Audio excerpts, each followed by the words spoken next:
Hello friends, இந்த வீடியோவில் இன்றைக்கி என்ன பார்க்க போகிறோம் அப்படின்னு பார்த்தீங்கன்னா, எஸ்டிடிடிஆர்பி 21/7/2024 நடந்த கொஷின் பேப்பர்லேருந்து கொஷின் நம்பர் 169 தான் பார்க்க போகிறோம். அதற்கான answer book proof page number எக்ஸ்ப்ளனேஷனோட பார்க்கலாம். கொஷின் பாருங்கள். இந்திய தொல்லியல் துறை எங்கு இருக்கிறது? இதுக்கான கரெக்டான ஆன்சர் என்ன அப்படின்னு பார்த்தீங்கன்னா ஆப்ஷன் பி தான், புதுடெல்லியில் இருக்குது. ஓகேங்களா? இதுக்கான ப்ரூஃப் பார்க்கலாம். அது எந்த புக்கில் இருக்குதுன்னு ஃபஸ்ட்டு பார்த்துடலாம். 6th ஸ்டாண்டர்ட் புக்கில் டேர்ம் 1ல் பேஜ் நம்பர் 134 இருக்கும். அதில் வந்து ஒரு பாக்ஸில் கொடுத்துருப்பாங்க. அதில் என்ன கொடுத்துருக்காங்கன்னா, இந்திய தொல்லியல் துறை ஏஎஸ்ஐன்னு சொல்லுவாங்க, ஆர்கியாலஜிக்கல் சர்வே ஆஃப் இந்தியான்னு சொல்லுவாங்க. அதாவது தமிழில் வந்து இந்திய தொல்லியல் துறை ஏஎஸ்ஐ.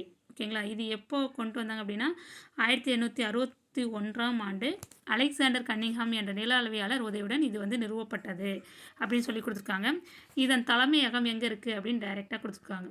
புதுடெல்லியில் இருக்கிறதா சொல்லியிருக்காங்க. ஓகேங்களா?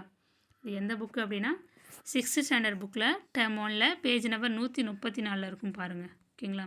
அப்போ இந்த கொஸ்டினுக்கான சரியான ஆன்சர் இதில் அப்படியே கேட்டிருக்காங்கன்னு நினச்சிக்காதீங்க. இந்திய தொல்லியல் துறை எங்கே உள்ளது, தொல்லியல் துறை எங்கே உள்ளன்னு டைரெக்டாக கேட்டிருக்காங்க. அதில் தலைமையகன்ற ஒரு அதனுடைய தலைமையகம் புதுடெல்லியில் இருக்கிற மாதிரி சொல்லியிருக்காங்க. ரெண்டுமே ஒரே கொஷின் தான். ஓகேங்களா?